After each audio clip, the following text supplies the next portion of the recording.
Miq të nderuar dhe ju dëgjues të nderuar të podcastit ton në Radio Sibilat e Veriut, mirëmbrëma. Një përshëndetje të bukur nga Prizreni në studion ton, si dhe një përshëndetje më e bukur shkon edhe për zonjën Brenda Sejdia në Lezhë, në studion e saj për atje. Së bashku sonte kemi vendosur të trajtojmë një temë politike pak a shumë, por gjithsesi se do të themi në format dhe metodat tona, pra në format metaforike, do të qasemi pak rrjedhave politike në Ballkan. Pra tema jonë është qeverisja afatgjate, anët pozitive dhe negative të një sistemi demokratik. Zonja Brenda, ju përshëndesim me një mirëmbrëma të bukur nga Prizreni dhe mirë se vini në këtë emision të përbashkët, brenda të cilit do të përpiqemi të trajtojmë zhvillimet pak a shumë në të dy shtetet kombëtare. Mirëmbrëma edhe një herë dhe mirë se vini në emision. Mirëmbrëma zoti Gzim, mirë se ju gjejmë.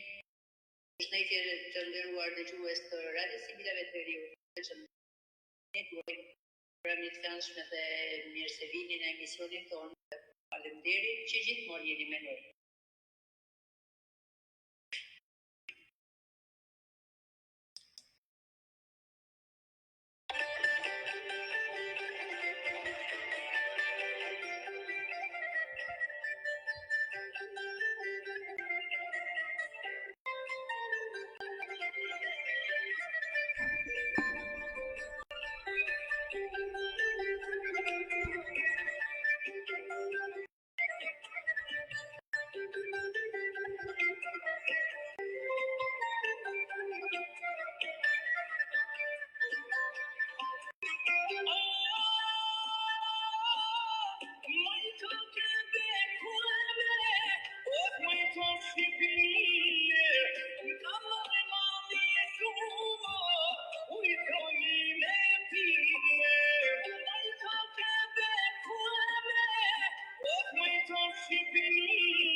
Miq të nderuar, jeni me podcastin e Radio Sibilave të Veriut. Nga unë Gëzima Igjeraj dhe zonja Prenda Sejdia në studion në Lezhë, sonte do të trajtojmë një pjesë nga politikat ballkanike dhe sigurisht se ju mirëpresim edhe juve që të merrni pjesë dhe të kontriboni në emisionin tonë. Ju falenderoj dhe ju urojmë çaste të bukura me emisionin.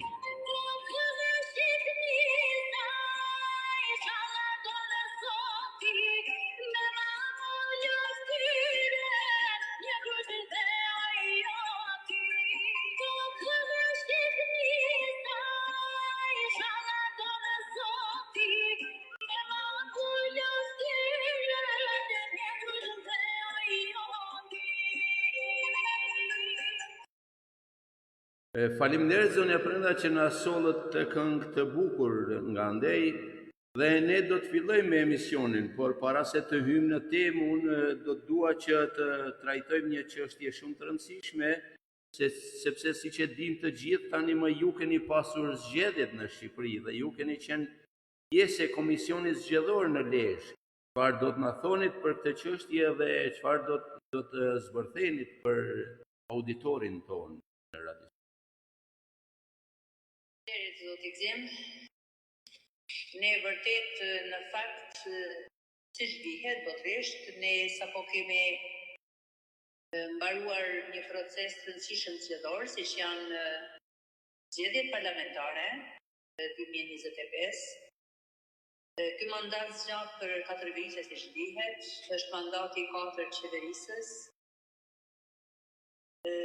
Ajo që them është më pozitivja, është se që nga kemi demokracisë, pra që nga vitet 90, mund t'i quaj zgjedhjet më paqësore.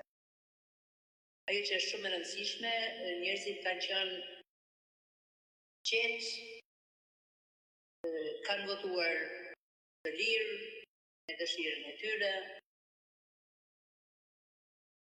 Sigurisht se ky vetëdijsim i elektoratit tuaj na gëzon edhe neve këtu në Kosovë dhe kjo është për t'u çmuar dhe për t'u respektuar. Së fundmi kuptohet se jemi një popull zemër të Ballkanit, të hapur me botën që prej 35 vitesh, njerëzit duam apo nuk duam, e kanë fituar atë lirinë e botës, besimin vetvete, sepse po nuk besove në vetvete, s'ke as pse voton, as pse jeton nuk e. Është e kotë jetosh kur nuk beso vetes sonde. Pashka, pastaj impakti tjetër shihet në shumë kënd vështrime, dikush e parapëlqen këtë zgjedhje që është bërë për këtë mandat të 4 vjeçar të kësaj qeverie, dikush pra vendimet janë të ndryshme. Unë atë që veçoj e thash, më e mira për mua është qetësia që ka qenë në gjithë procesin zgjedhor, nga ora deri në fund. Pastaj kush fiton e kush fiton, është edhe çështje kush ka punuar më shumë, kush ka lëbuar më shumë, kush ka ditë ja hedh tjetrit më shumë. Pra janë ca marifete, ca mekanizma të cilët duhet që para përgatitesh, dikun ditet për marrëveshje, dikun pra fjalët janë të shumta, atë nuk dalen asnjëherë. I gjithçka është ajo që njerëzit votën që i kanë dhënë vetë. Neve na gëzojnë këto fjalë të mira që i thoni, sigurisht se është një vetëdijsim për demokracinë dhe do që të ketë rrjedhur në prapaskena, po andejsi. Pra ju nga komisioni zgjedhor dhe nga ajo që keni parë, votuesit tuaj si janë ndjerë dhe si janë ndarë nga këto votime. Pra ne i përkasim zonës 12, pra jemi komisioni i administrimit zgjedhor në zonën 12. Kemi administruar që prej 2 muajsh deri në plotësimin e dokumentacioneve të fundit. Ajo që thash dhe më parë dhe prapë, kemi qenë një grup solid për sa i përket mbarvajtjes së punës, pa çka se secili kishte në mendje ruajtjen e votës së subjektit zgjedhor, që është e drejtë e secilit dhe pikërisht për atë jemi aty. Secili ka bërë punën e vet në përkushtim dhe ndoshta konkretisht është kjo që zazin tonë po flas për aty ku kemi qenë vetë. Gjithsesi. Aty ku kemi qenë vetë ka qenë vërtet kënaqësi me punon në kuptimin e fjalës, derisa punën e kishte marrë secili përsipër. Kanë shkuar shumë qetë, kanë shkuar shumë bukur, secili ka dhënë votën aty ku ka dash, pa e intimiduar askush, pa e shty, pa në kategori. Urojmë për një vetëdijsim demokratik pra në të elektoratit dhe kjo, që thash edhe në fillim, në aksion neve. Unë gjithmonë nisem nga pikpamjet e asaj çka unë kam përjetuar dhe jetuar në Europë, pra prej gati 40 vitesh. Ne kërkojmë edhe një ato kritere, por ato kritere vështirë të gjenden në Ballkan. Tashi po dalim tek një çështje, nëse keni dëshirë përgjigje. Tjetër është ajo që një qeveri që pretendon dhe vazhdon të qeverisë mandatin e 4. Këtu desha të dalë edhe tek pyetja ime. Po, më fal.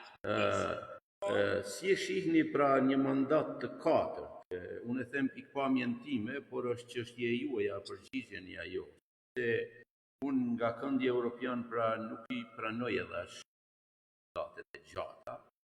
Dhe pikrisht është qasja jonë në këtë temë, por është çështje juaja kjo këtu në Ballkan dhe ne nuk duam të përsihemi fare. Pra, si shihni ju këto mandatet e zgjatura, të stërzgjatura, këto ndryshime, këto shkuarje ardhje etj, pra si... Në të fillim, shiko tani, ku fillon drejtja ime personale, unë e kam bërë edhe me miq ose me zgjedhës para ditës së zgjedhjeve.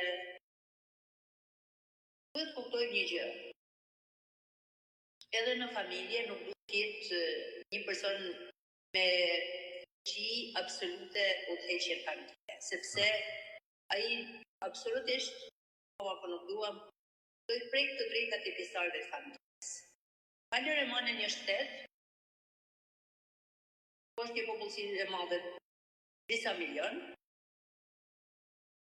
dhe qeverisë është i 3 mandate për mua është duket sikur e marrë penga, po nuk e di se çfarë ka funksionuar në fakt.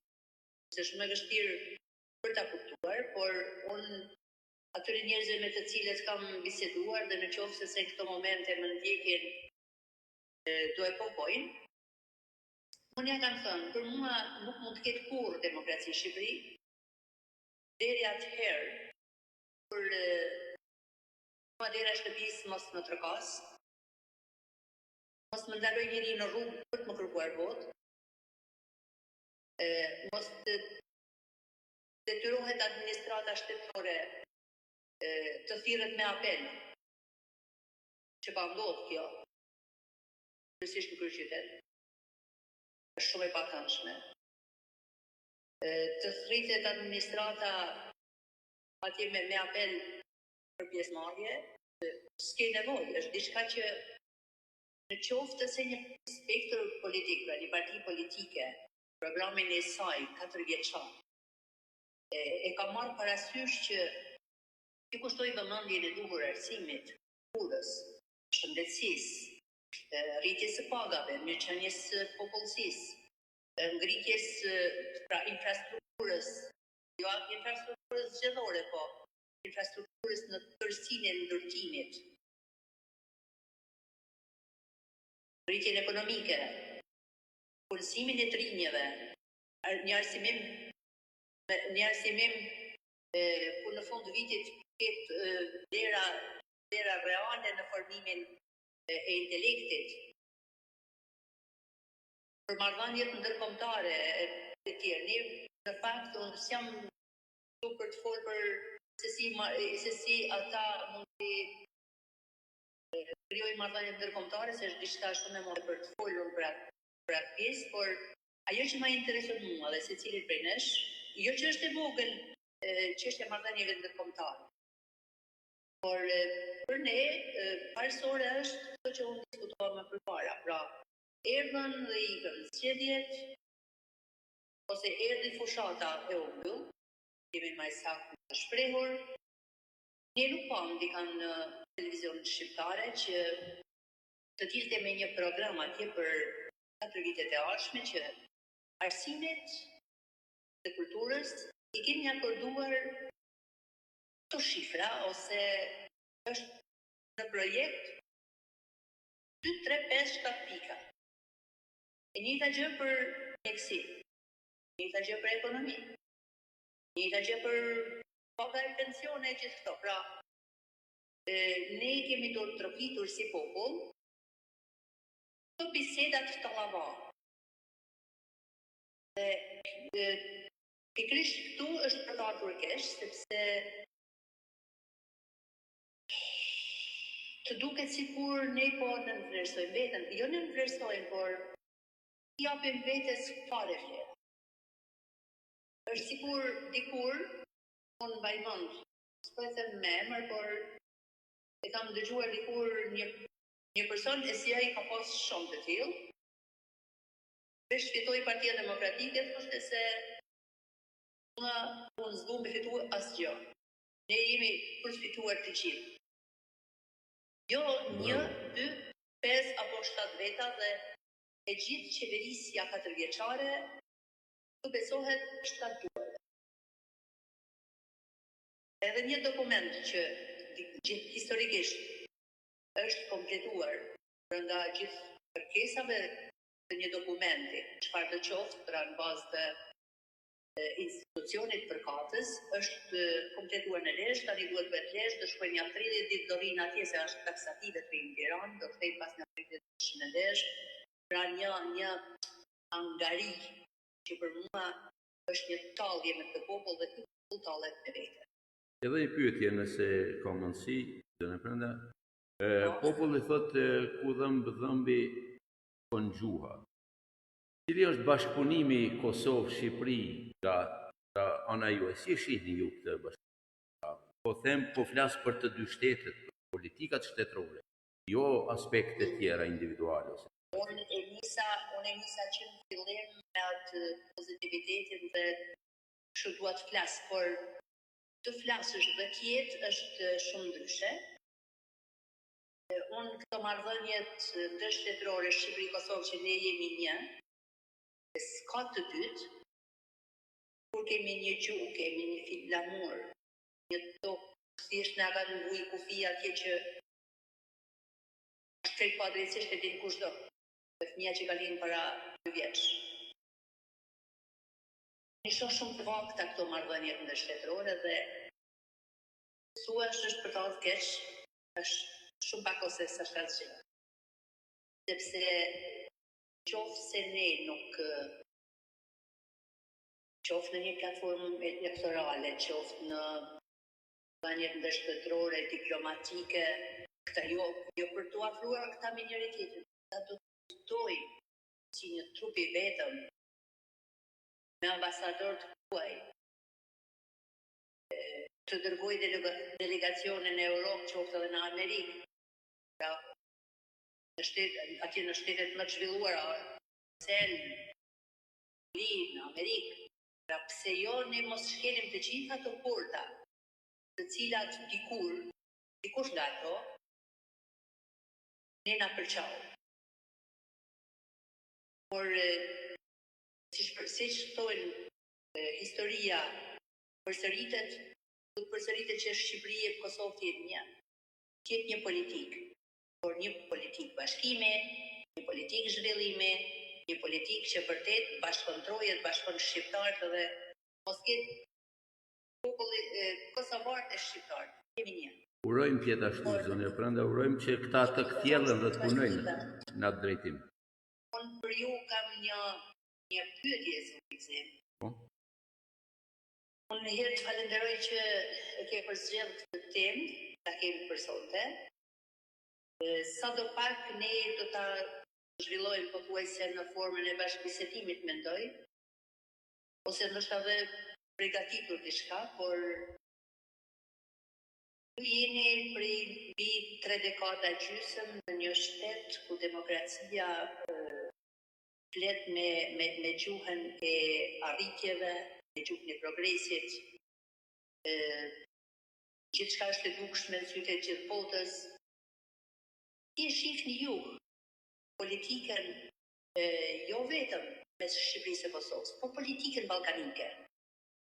Se duam apo nuk duam, ne nuk kemi një gjake një farë me Serbinë apo Greqinë apo shtetet tjera të përqarë, por nënësisht shumë gjëra mes nesh fatkeqësisht janë si shumë të njëjta, shumë përbashkëta. Me çfarë vizion, çfarë syri e shikon ti, pra çfarë vizioni ke për politikën shqiptare femërore të spirit por edhe atë ballkanike.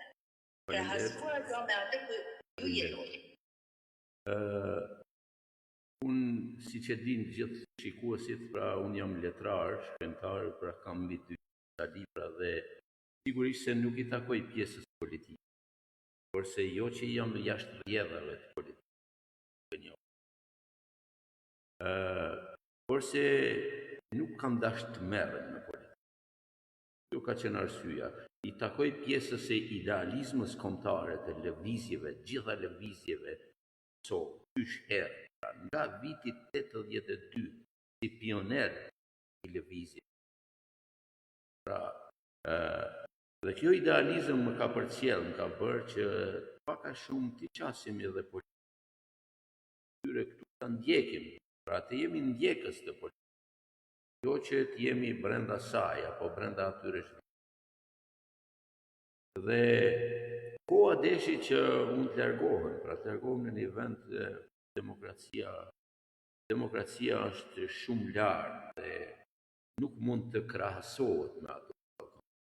Ne jemi akoma larg demokracisë. Ne mund të themi se jemi demokraci. Po qoftë edhe një votë e vetme të shitet diku, të dihet diku. Është demokraci. Pra është e turpshme për shembull në vendin ku jetoj unë, me u përmend se është shit vota. Se shkon në burg. Ose blihet një votë. Pra këtu flitet e përflitet, mediat japin shembuj të ndryshëm, por unë s'po dua me u shku në ato, dhe po dua që të I kërkoj masave popullore të vetëdijtohen. Po ja për shembull.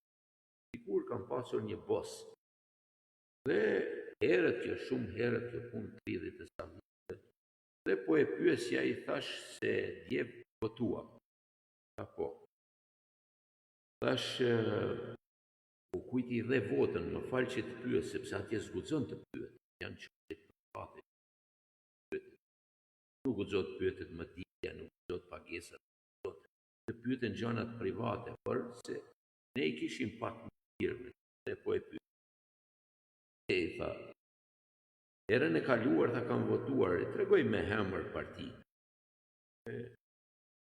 Tha, por në këto 3-4 vite, tha, që ka qeverisa ajo parti, ka knaqë, kërkesat e mia. Dhe këtë herë, e tregoj, shumë vërtet e tregoj saktë. Tha, këtë herë kam votuar filan parti, të gjelbërt.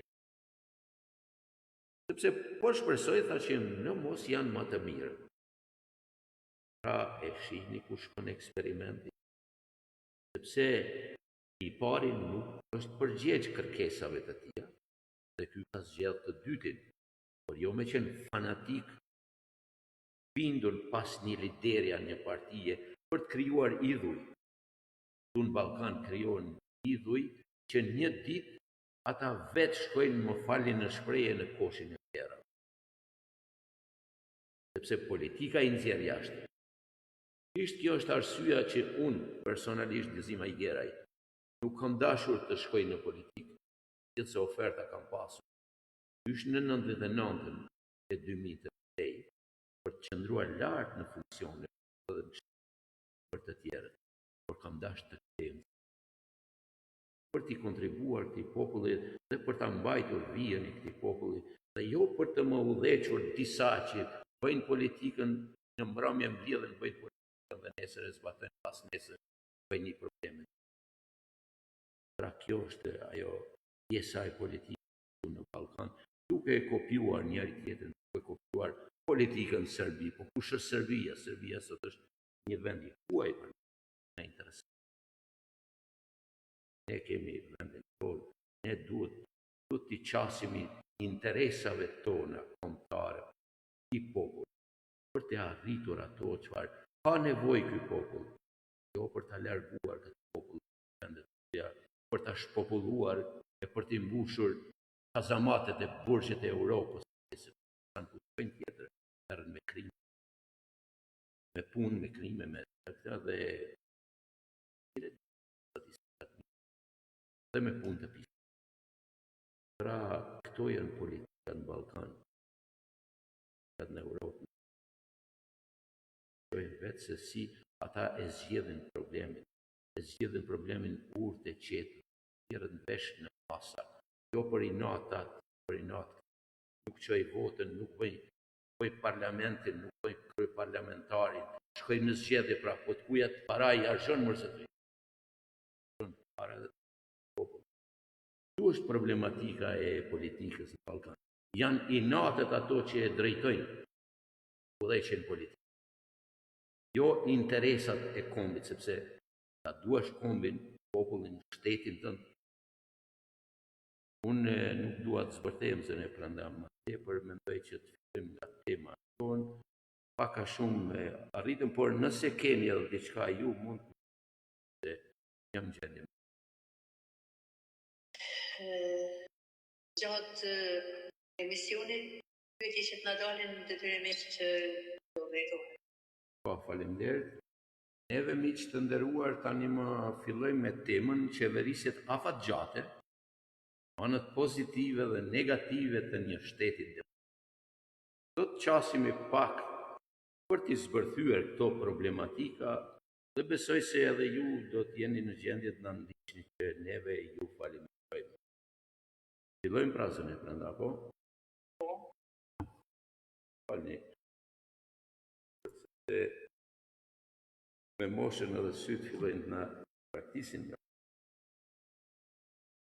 Qeverisjet afatgjata shtrirë në shumë mandate, njëri pas tjetrit, në stabilitetin politik në demokracinë në Ballkan, në veçanti në politikat shqiptare, anët pozitive dhe negative. Qeverisja afatgjate në shumë mandate në Ballkan mund të ketë një ndikim të dyfish në stabilitetin politik dhe në demokraci.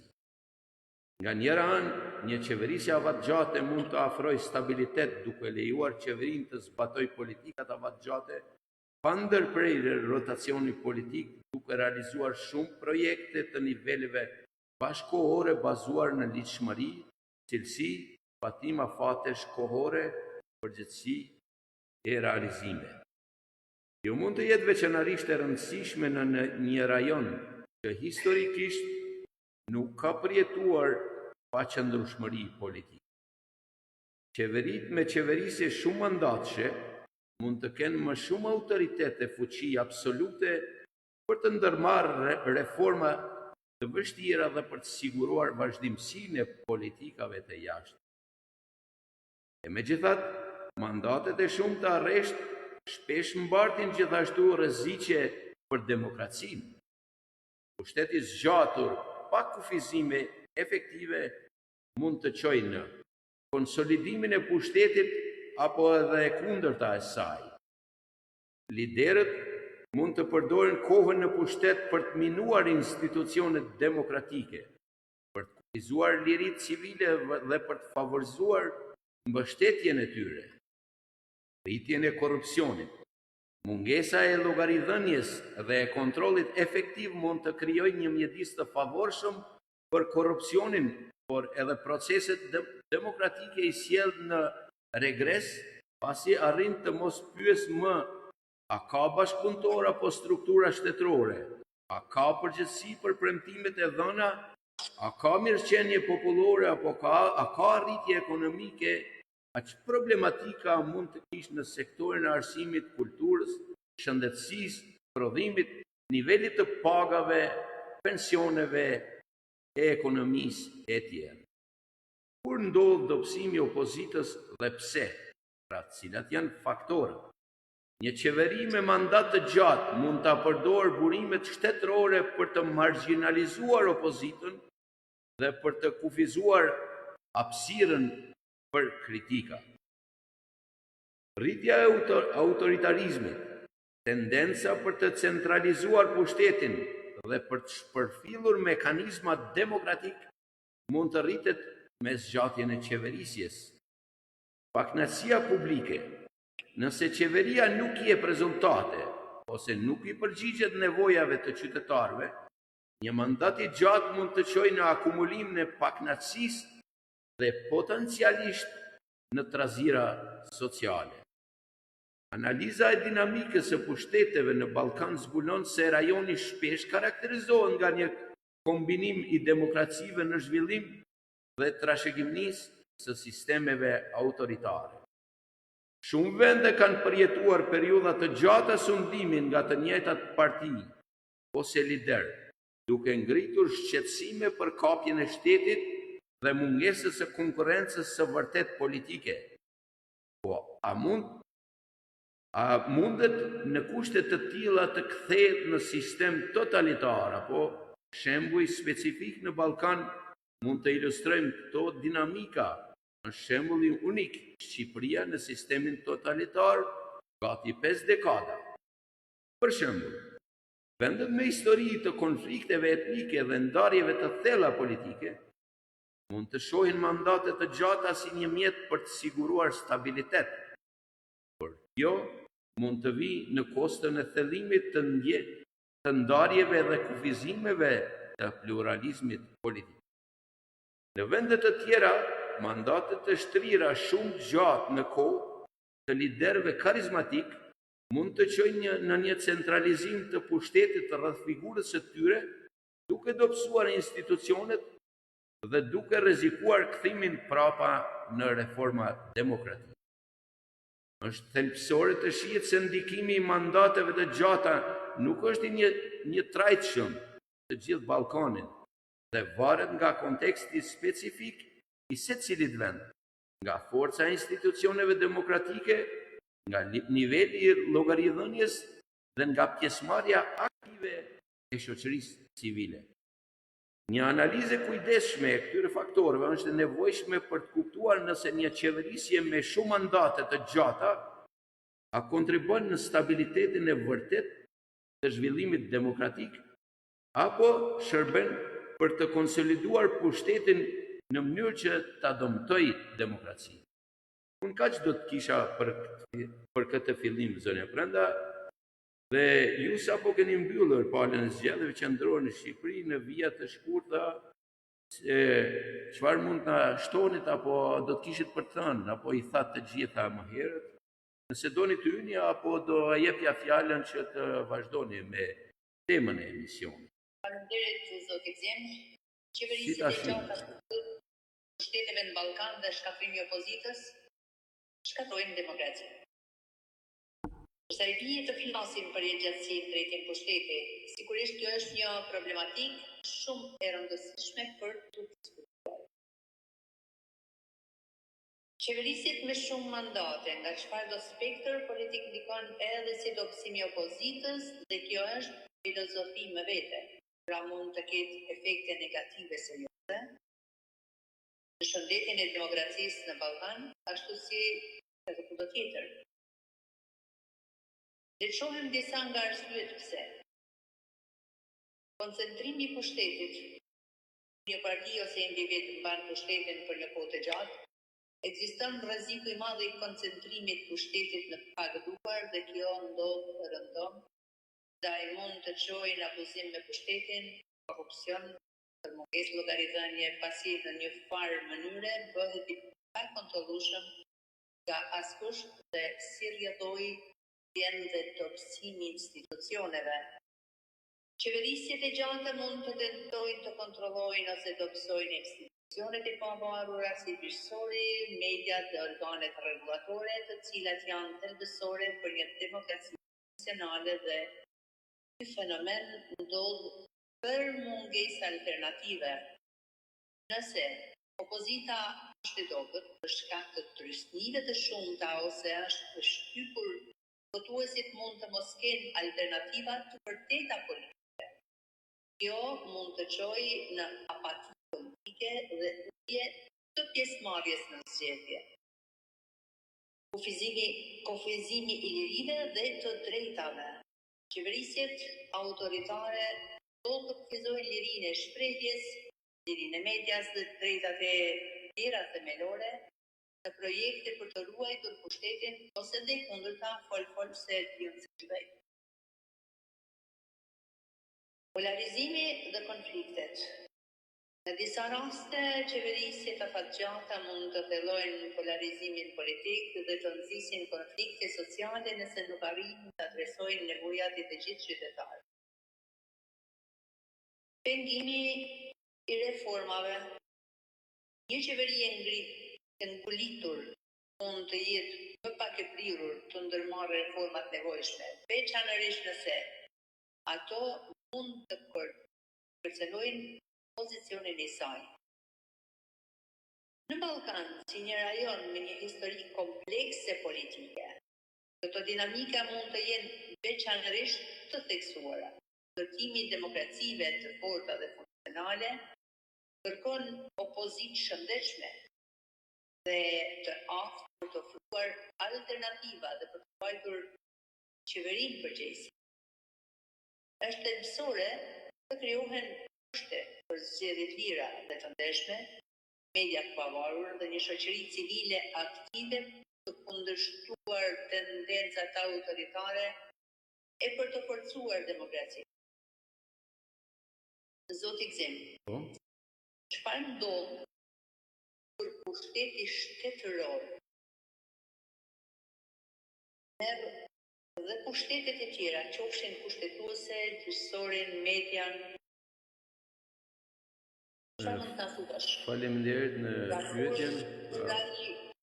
I zapton ose i intimidon I kontrollon të gjitha institucionet shtetërore, pra të gjithë damarët e shtetit. Qeverisja afatgjate e një partie në pushtet, mundësi e kontrollit të plotë të pushtet dhe rritja e korrupsionit, absolutisht e vërtet pasi kjo ka ndodhur fatkeqësisht në shumë shtete, gjë të cilën e kemi përjetuar të tillë cila edhe them. Qeverisja gjatë e një partie shpesh hap rrugë për një kontroll gjithnjë më të madh të pushtetit dhe për fat të keq rrit rrezikun e korrupsionit. Le të shohim pse. Konsolidimi i pushtetit. Me kalimin e kohës, një parti në pushtet ka mundësinë të emërojë njerëz besnik në pozicione. Gjitha nivelet e qeverisë, në administratën publike, në ndërmarrjet shtetërore dhe madje edhe në institucionet e pavarura. Jo krijon një rrjet të gjerë patronazhi dhe bën më të vështirë sfidimin e vendimeve të partisë. Dobësimi i mekanizmave të kontrollit. Një qeveri me drejtim të gjatë pushteti mund të minojë ose mund të anashkalojë mekanizmat e kontrollit dhe të balancës. Jo mund të përfshijë dobësimin e rolit të parlamentit, kufizimin e pavarësisë së gjyqësorit, ose ushtrimin e presionit ndaj mediave dhe organizatave të shoqërisë civile.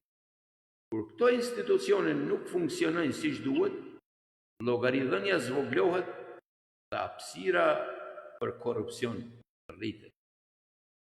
Krijimi i kulturës së pandëshkueshmërisë, një fenomen delikat dhe i ndjeshëm, sidomos kur pandëshkueshmëria është e njëanshme. Sa më gjatë të qëndrojë një parti në pushtet, aq më shumë mund të krijohet një kulturë e pandëshkueshmërisë. Individët brenda partisë mund të ndihen të paprekshëm nga ligji duke e bërë më të lehtë përfshirjen në aktivitete korruptive pa frikën e ndërshkimit të ligjit. Kapja e shtetit. Në raste ekstreme, një qeverisje e gjatë mund të çojë në kapjen e shtetit, themin thojza, ku interesat e ngushta partijake ose individuale fillojnë të dominojnë politikën dhe vendimmarrjen në dëm të interesit. Kjo mund të manifestohet në forma të ndryshme korrupsioni, si favorizimi i kompanive të lidhura me partinë, abuzimi me fondet publike dhe manipulimi i ligjeve dhe rregullore. Mungesa e ideve të reja të leadershipit. Pas shumë vitesh në pushtet, një parti mund të bëhet e ngurtë dhe e mbyllur ndaj ideve të reja. Leadershipi mund të plakët dhe mund të bëhet më pak i prirur për të sfiduar status quo-n, madje edhe kur një status quo përfshihet në praktikën korruptive. Prandaj, është thelbësore për shëndetin e demokracisë që të ketë rotacion të pushtetit dhe një opozit të fortë dhe vigjilente që mund të mbajë qeverinë përgjegjëse. Institucionet e pavarura dhe një media e lirë luajnë gjithashtu një rol kyç në parandalimin dhe zbulimin e korrupsionit. Kur qeveria kthehet në timonjeri, kushtetuta, ligji, parlamenti, gazetat e tjera. Zonja Prenda, si ndikon në forcimin e dobësimin e opozitës qeverisja afatgjate pra shumë mandatëshe? A mendon se mund ta marginalizojë opozitën e një vendi? Faleminderit për pyetjen, por ne jemi vendi unik, pikërisht për këtë fenomen i cili duket sikur ka ndodhur. Pasi opozita bën përqafjet e saj, por janë për ato mekanizma të përdorur ndaj saj, e çon atë çon qeverisjen në mandatin e saj të katërt. Kur një qeverisje vazhdon me mandate pa numër, pa dyshim dhe marginalizimi i opozitës, është një tjetër aspekt kritik dhe shqetësues i qeverisjeve të gjata kur ndodh ky fenomen i marginalizimit të opozitës. Pra, partia mban pushtetin për një kohë të gjatë, shpesh lindin tendenca për të dobësuar, ignoruar ose shtypur zërat kundërshtar. Kjo ndodh në mënyra të ndryshme. Pjesa e dëshirës konsultimit apo akoma më keq marrëveshjet e fshehta. Qeveria mund të marrë vendime të rëndësishme pa u konsultuar fare me opozitën, duke i lënë ata jashtë procesit politik, duke bërë zërin e saj të parëndësishëm, pothuajse mati gati deri pa nevojshëm, duke degraduar në forma të ndryshme dhe të duket se po bien poshtë murit e shtetit, ose të kombit më shumë. Ibn Khalduni thotë, shenjat e shendjes, degradimit, një kombi shoqërie janë.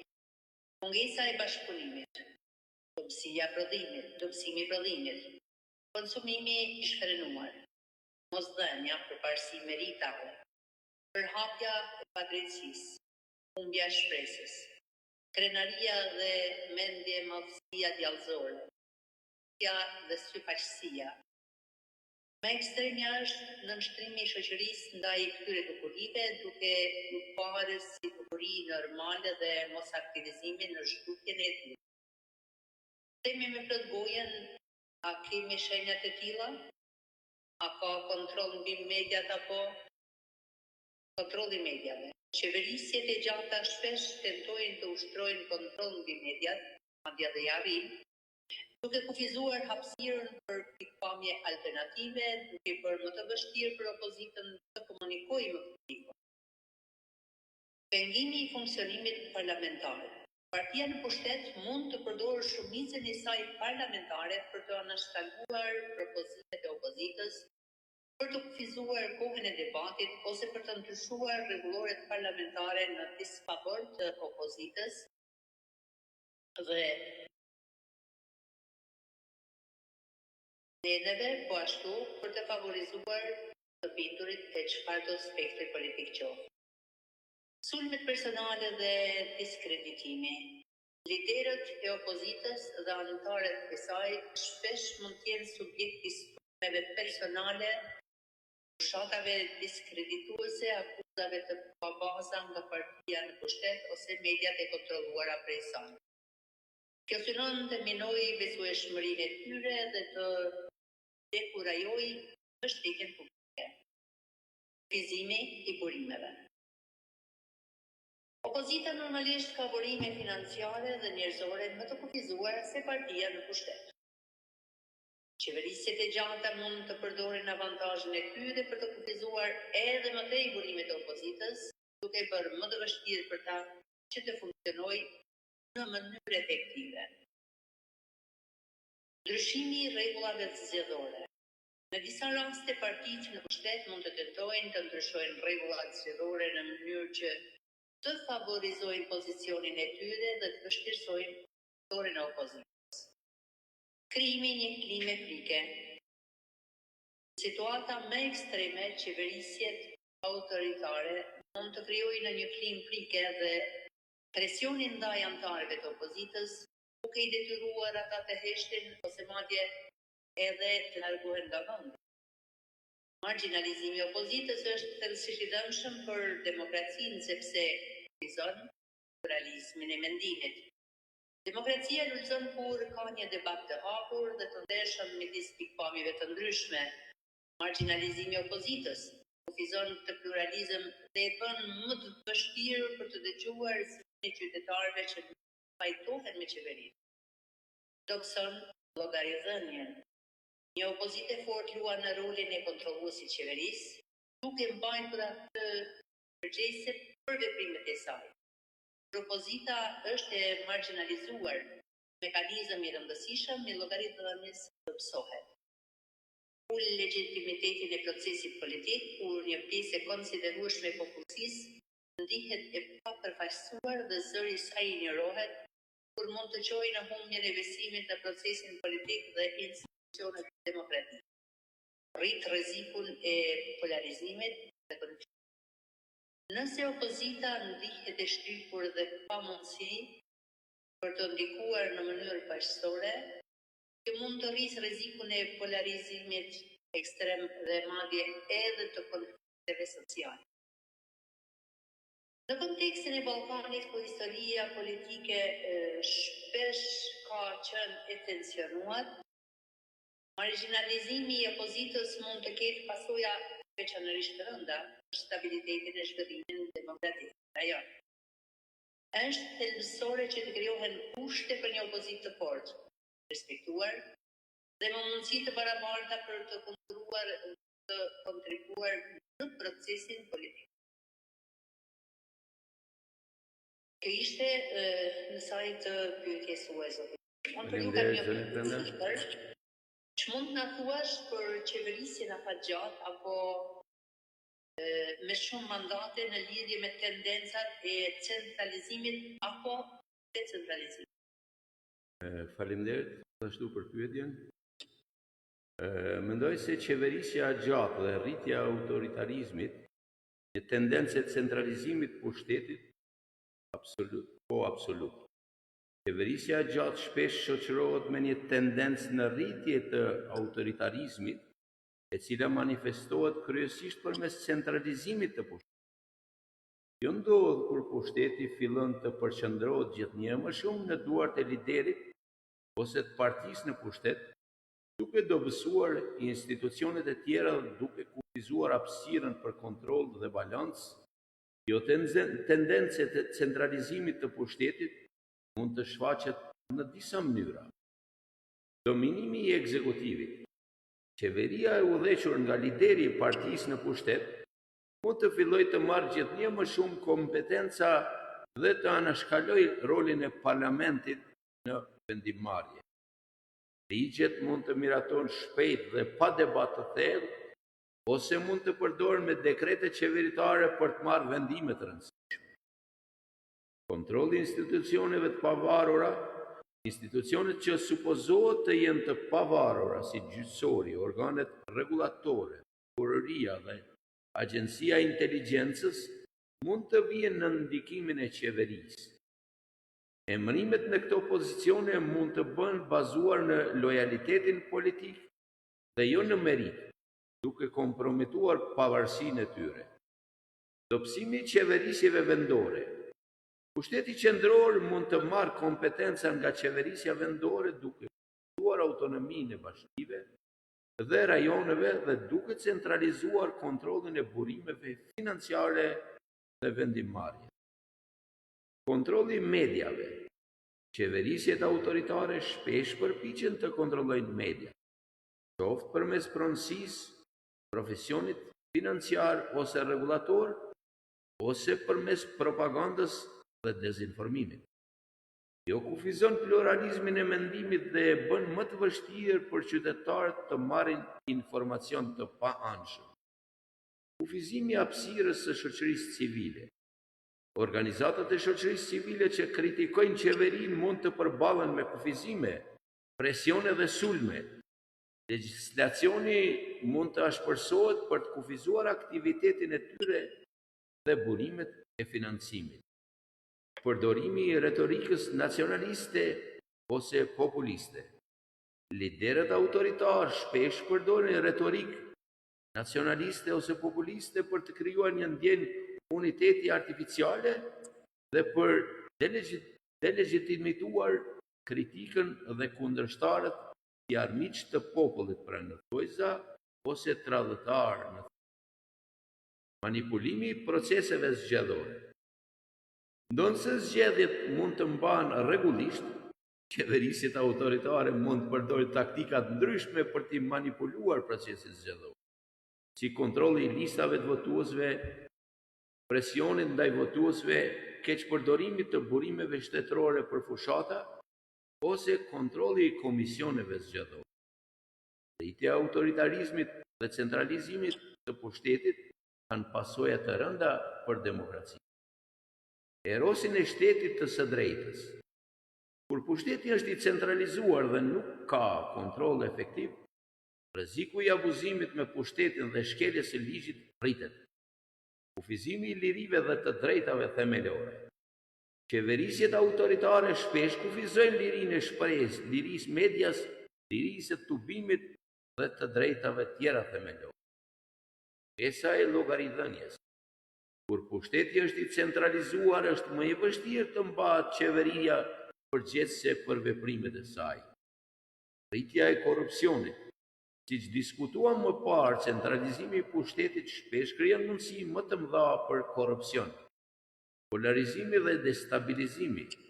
Në afate të gjata, rritja e autoritarizmit mund të çojë në polarizim të thellë shoqëror dhe politik dhe mandje deri në destabilizim. Në Ballkan, me historinë e tij të trazuar sfidat e vazhdueshme të ndërtimit të institucioneve demokratike, tendenca drejt autoritarizmit dhe centralizmit në pushtet paraqet një kërcënim serioz për përparimin e demokracisë në rajon.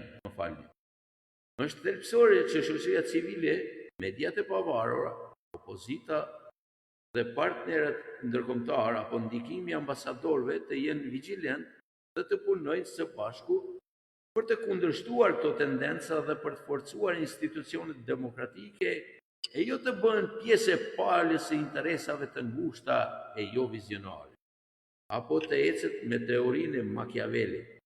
Për çfarë së ndo, pa çka se një ditë do t'i vi fundi, por populli do i ketë mbi kurriz. Pak dhem, pa çka se nga populli dalin. Çfarë është diçka krejt tjetër? Populli është i vetëdijshëm për atë që se çka do apo çka i nevojitet. Pra problemi tjetër është ky. Unë kaq kisha për këtë pyetje zonë brenda, do ju shtroj edhe juve një pyetje për të vazhduar më tej me emision. Si mendon për këtë lloj qeverisje afatgjate? A mendon se populli është i lumtur në përzgjedhje?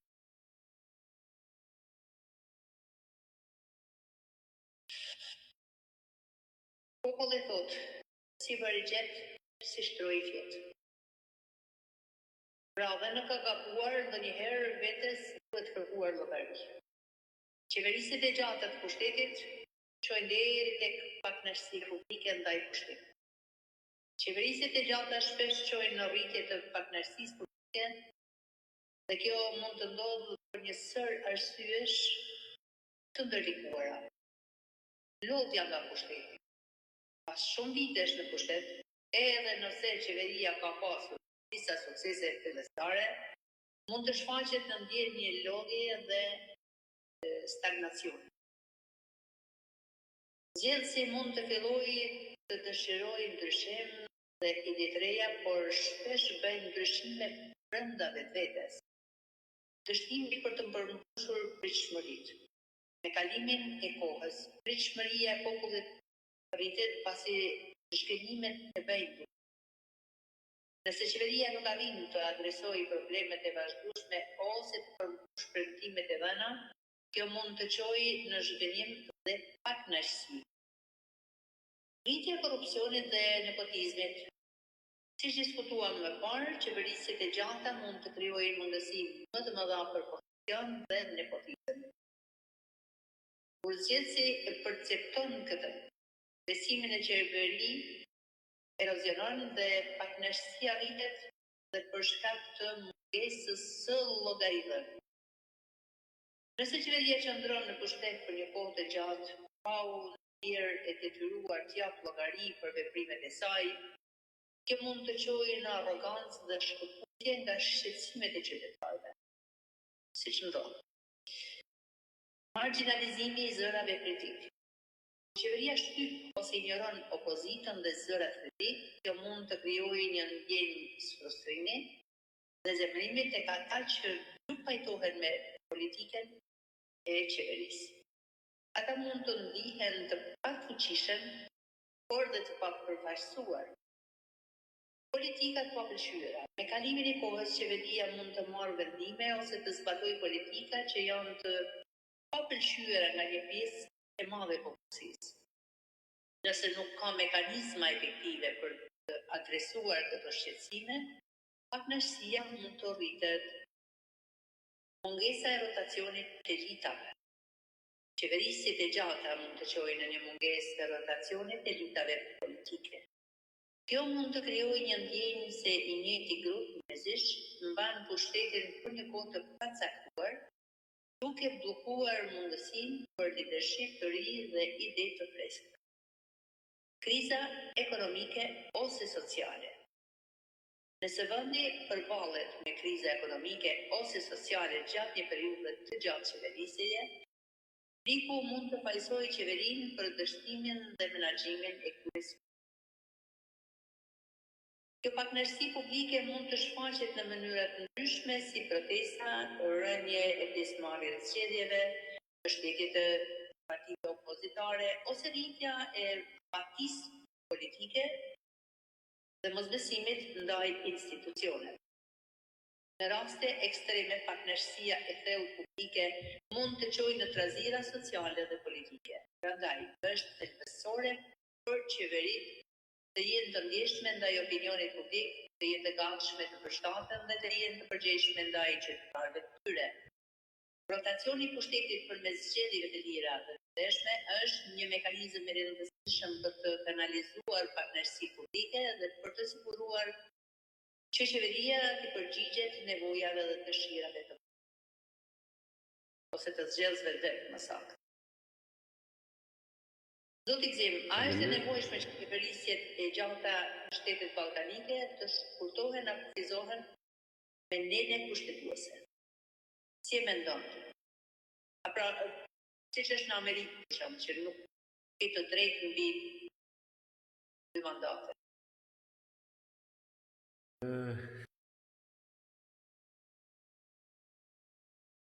Centralizimi i pushtetit vendor mendoj se duhet të jetë veç 2 mandate, po qeveria s'do kishte këtë privilegj të madh për të bërë opozitë të moralshme në mbrojtje të drejtave kushtetuese. Gjithmonë bëhet fjalë për ata që njohin ligjin, themeltar të shtetit të tyre.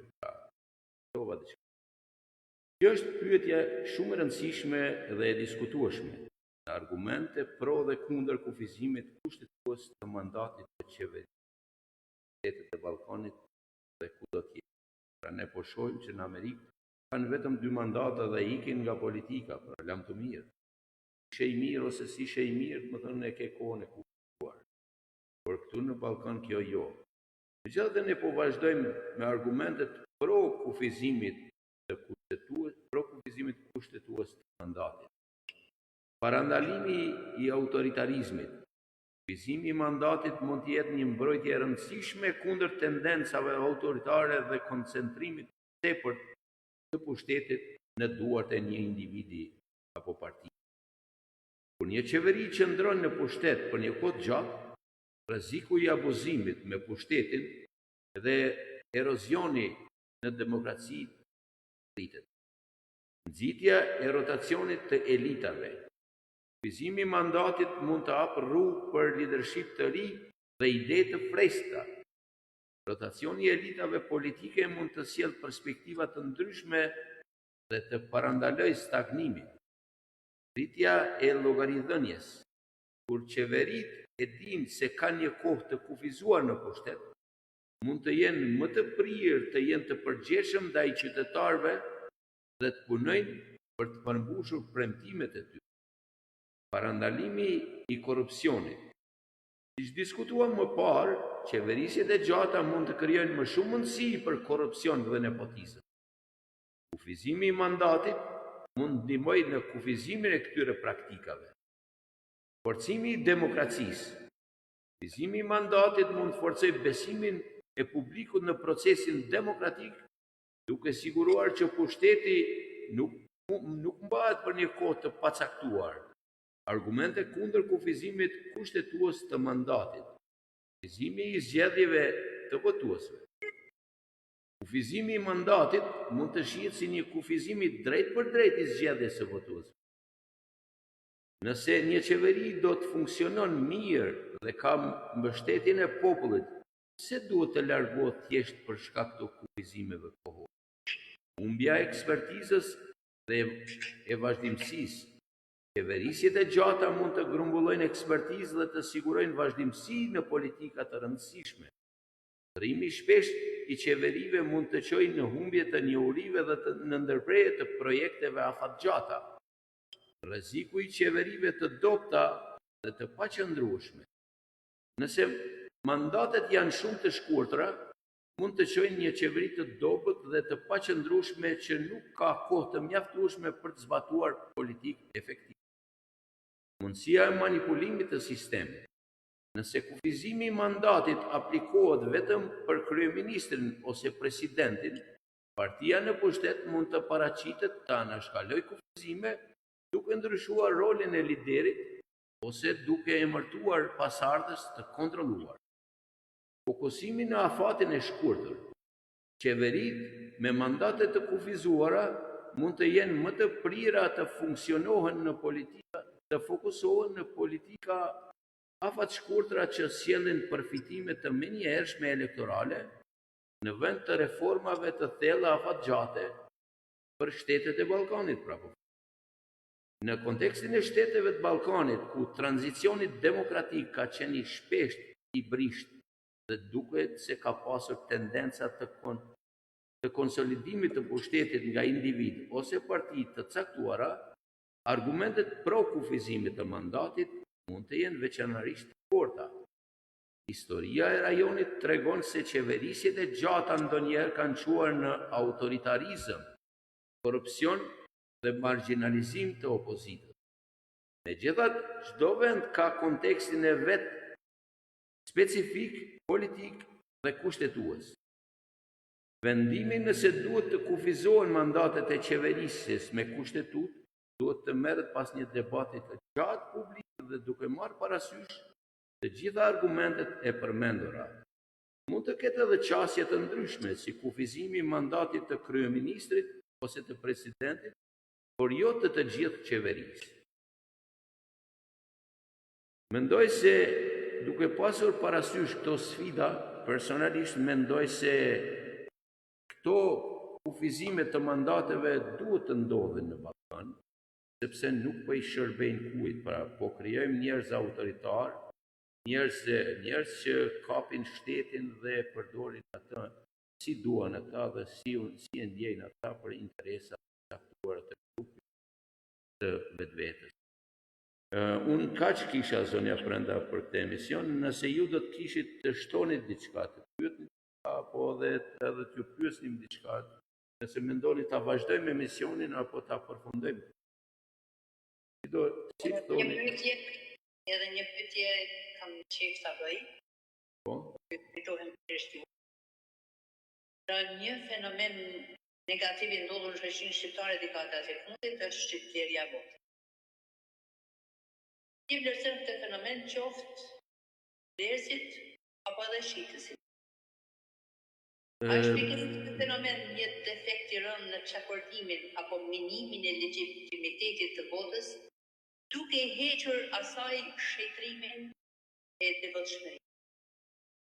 Duhet të parë në dy kënde këta, pra duhet të parë nga këndi atyre që blejnë votën, pra atyre që shesin votën fillimisht, sepse ata ku I marrin ato fonde, nga I sigurojnë ato fonde dhe duhet ndjekur pra nga gjyqësia, nga organet shtetërore të shtetit, për të parë se ku merren ato dhe ku shpërndahen ato.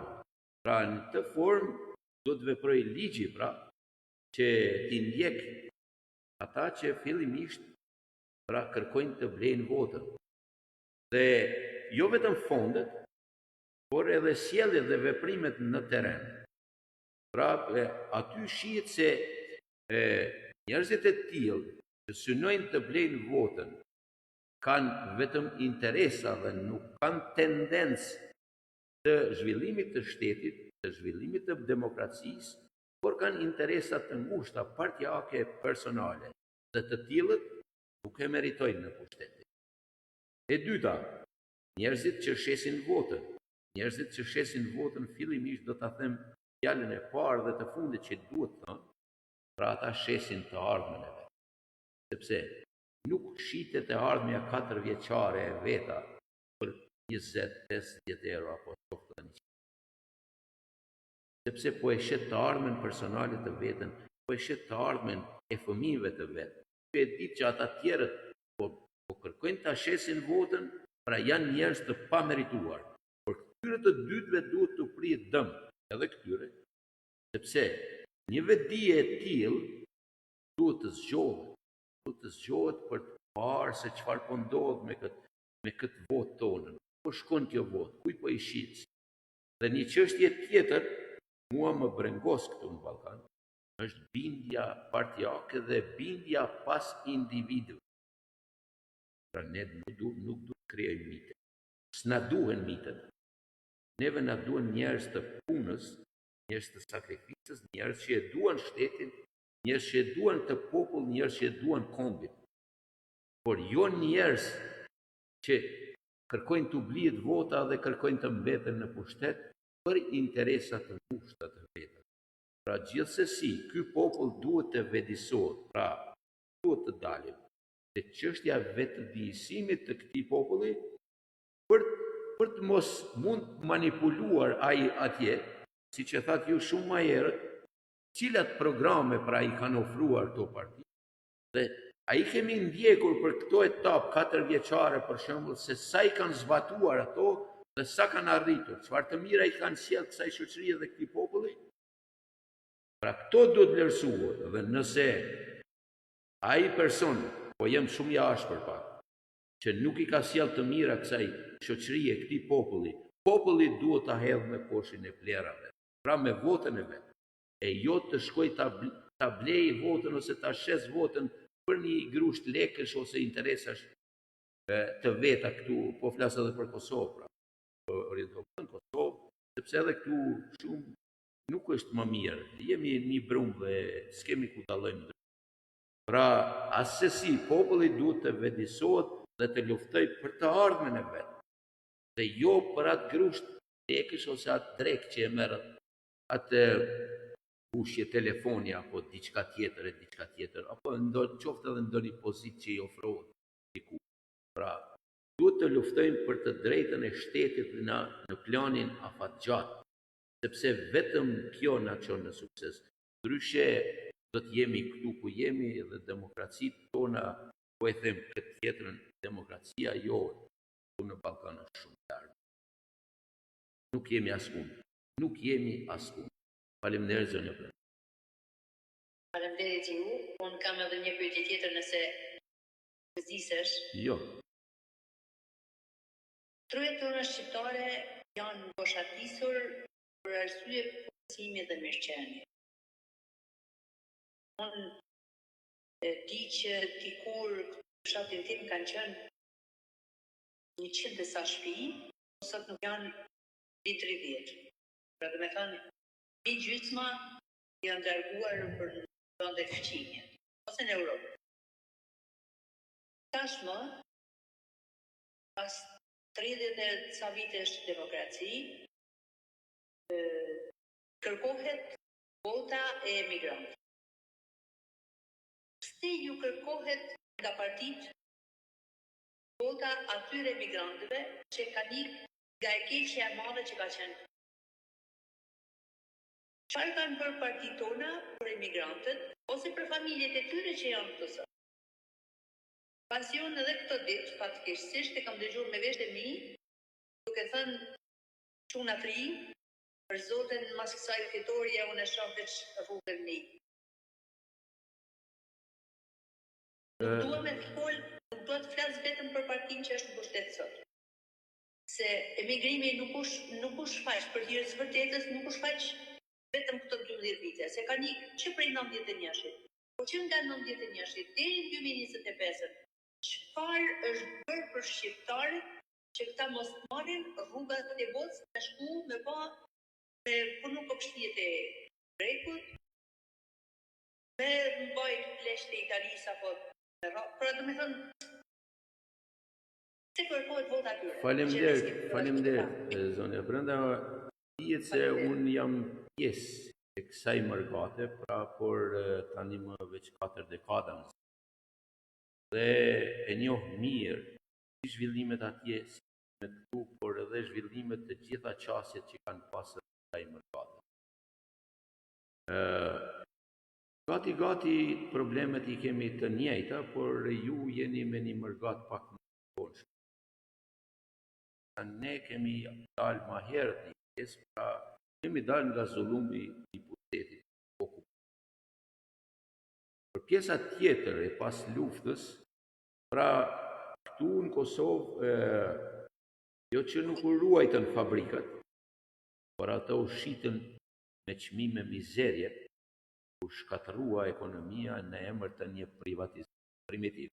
Ta them primitiv, se nuk kemi pas njerëz vizionar që të na i ruajnë fabrikat, dhe jo t'i shesin për hekur fabrikat, por t'i ruajnë sepse ne duhet. Jo ato fabrika, pastaj ato parat. Pra, ne i shitëm vendet e punës. Dhe, a u punua, s'u punua në punësimin dhe privatizimin e kësaj shoqërie që ishte shumë e nevojshme, por fabrikat duhet.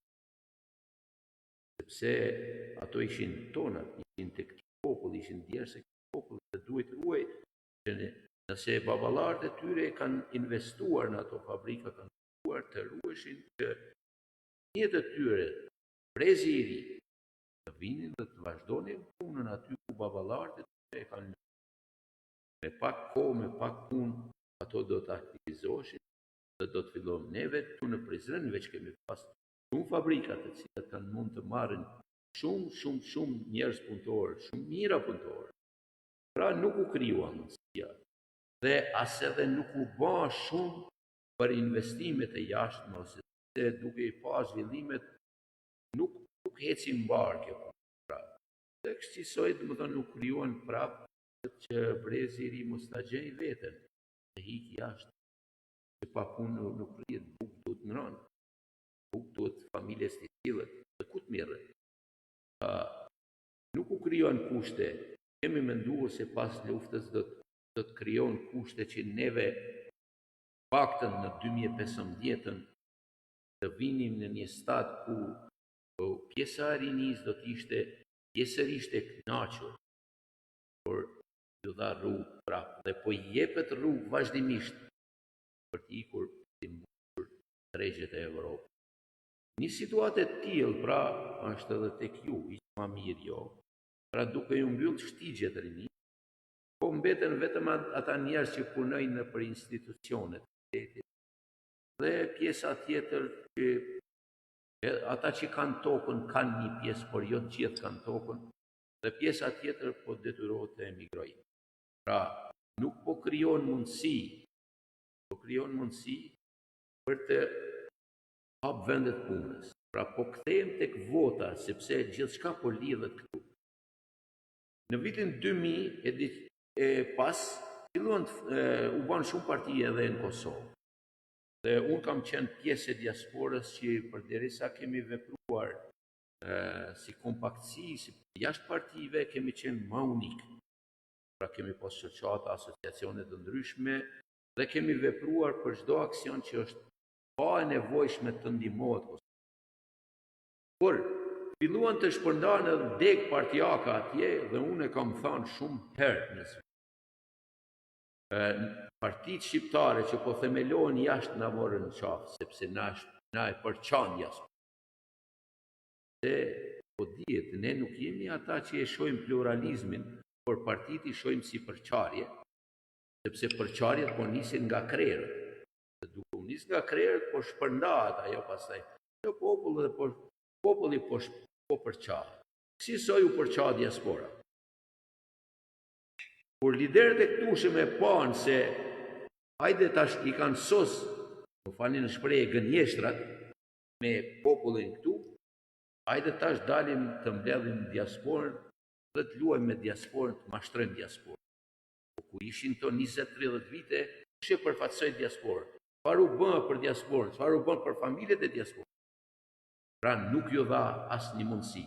Dhe sot kur po ju duhen këtyre, hajde tash të mbledhim vota në diasporë, apo të mbushim paku e t'i sjellim në forma të ndryshme të bëjmë çfarë duam.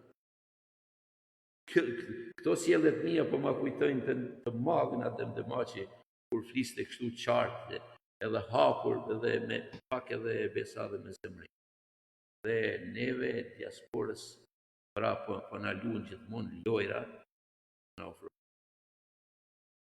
Neve vim këtu, dhe asnjëherë kushte nuk na sigurohen. Vim këtu dimrit dhe duhet të ikim para kohës, sepse nuk kemi rrymë. Kemi gjërat elementare për jetë të siguruara. Dhe çfarë kërkon diasporë? Kush përfill në diasporë? Të më vjen ti nga Prishtina ose nga Tirana, kërkon votën time në Zvicër, që unë jam prej 4 dekadash. Të t'jap votën ty, kujt i jap votën? Kur asnjëri s'ma mbush kaqikun që të paktën të punoj për popull, për kombë, për shtet e atë dhe. Dhe asnjëri nga këta nuk e dha, nuk kanë aso synime. Ne i shohim, po vite pika bashkimit. Ne po e shohim popullin gati, po bashkëpunon me Shqipëri, Kosovë, po mbahet turizmi në Shqipëri, andej këtej, pra populli po bashkëpunon, po ku janë qeveritë? Dhe vinë neve na kërkojnë vota atje dhe nuk na ofrojnë asgjë. Pra, votën e kërkon, por a jep mundësi të ketë që edhe diaspora të ketë një përfaqësues si duhet, pra. Pra, kur folëm për autoritarizmin, pra, edhe nëse vjen ti, partinë që ke zgjedh ti ose që ka votuar ti duhet të jesh i dirigjuar me gisht. Por një shqiptar në Europë të kalitur mirë, dhe këti kalibri që po them unë, nuk mund ta dirigjoj një partijak ose një njeri, sepse s'të ndëgjoj, pavarësisht se unë kam votën dhe ti më dirigjon me partinë tonë. Nuk ka mundësi që ti më dirigjosh. I daj çështje të bukur, i ndaj dhe vendos, a votoj për një çështje, për një ligj, apo qoftë edhe për një ner. Pra kësaj me diasporën është më shumë gati unë e shoh lojë se sa seriozitet. Sepse na vinë regjistrimi, na vinë fleta, na vinë dhe ku i dim ne ku shkojnë ato fleta. Gjë që unë personalisht nuk kam votuar. As nuk votoj.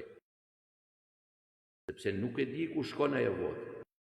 Pastaj, që është më e keqja, ky keq përdorimi i votës që po ndodh këtu, jep shembull të keq edhe për diasporën, sepse diaspora është më andishme. Jeton në vende më të ngritura, dhe i sheh më ndryshe gjë. Pra, kur dëgjon që vota e tij keq përdoret, ai nuk del më. Pra, një votë e imja të shkoj me 10 euro një mbushje telefoni. Absolut jo. Pra, kësaj ky popull duhet t'i vënë gishtin kokës të vedisohet dhe të veproj siç duhet veproj. Qoftë edhe me votë. Në të të një pyetje tjetër. Faleminderit. Shmekanizma, faleminderit për përgjigjen.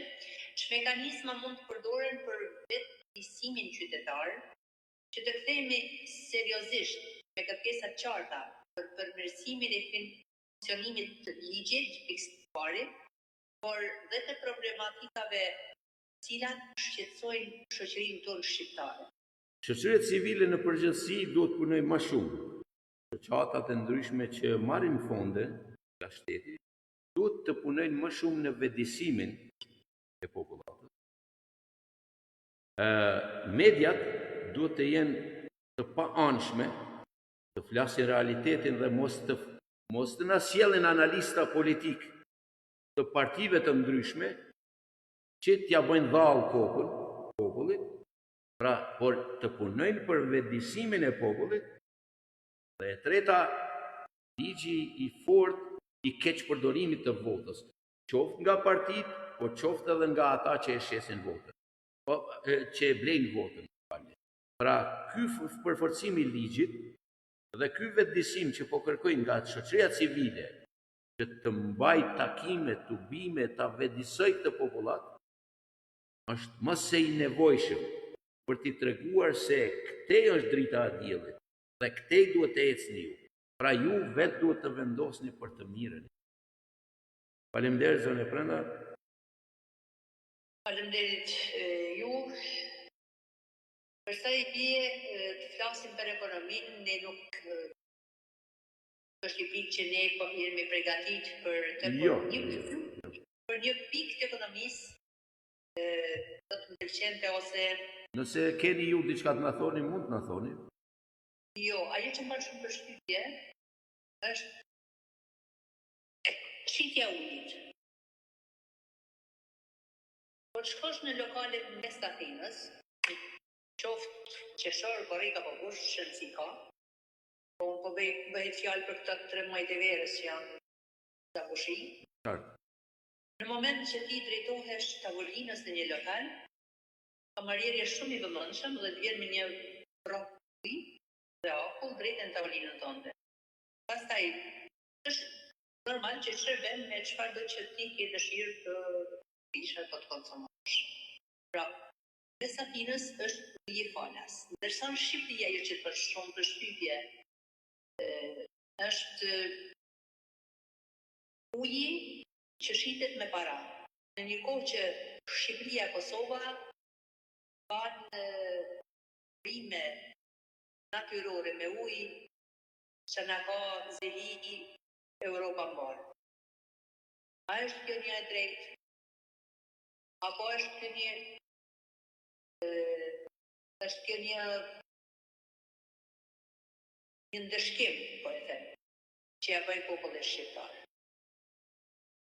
Një temë shumë interesante, një çështje shumë interesante këtu, e sinqerisht më bën përshtypje. Gjithashtu provat ujit është edhe apo tjetra. A ka që më turp shkrimin 2025 dhe vi një kandidat që kush do qoftë edhe të thotë, unë të ju siguroj ujë 24 orë. Ka më të ndaloj shiun, për vjen 24 orë shi dhe ndalojnë shiun. Viti 2025 dhe të na siguroj ujë. Në që thonë që do të kompletoj me ujë 24 orë me ujë. Ajo është detyrë e qeverisë një herë fiksuar, sepse qeveria çfarë bën për ty? Në toksa për çka? Dhe nuk sigurojnë ujë dhe energji. Që me energji Shqipëria gjysmën e çmimit po ta kishte, ishte mjaftueshëm. Ne prodhojmë vetë energji. Hidrocentrale e termocentrale ka afër. Kështu që mund të them.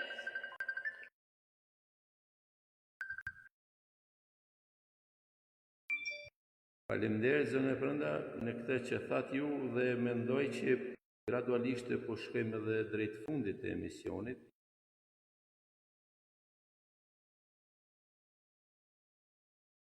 Si duket patëm një shkëputje këtu.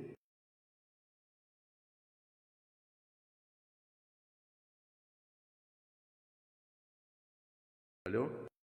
Po, unë të dëgjoj. Më duket se edhe kamera është rrotulluar, prandaj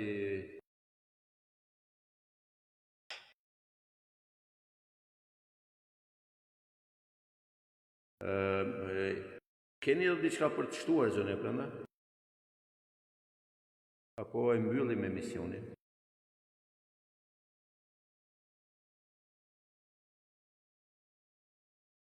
Duket ka një pengesë andaj. Miq të nderuar, ne mendoj se mjaft trajtuam sonte dhe për ju nga Prizreni, unë Gëzima Igera dhe nga studia e në Lezhë zonja Prandëdia, ju përshëndesim një mbrëmje të bukur miq dhe kaloni çastet e bukura. Natën e mirë. Natën e mirë.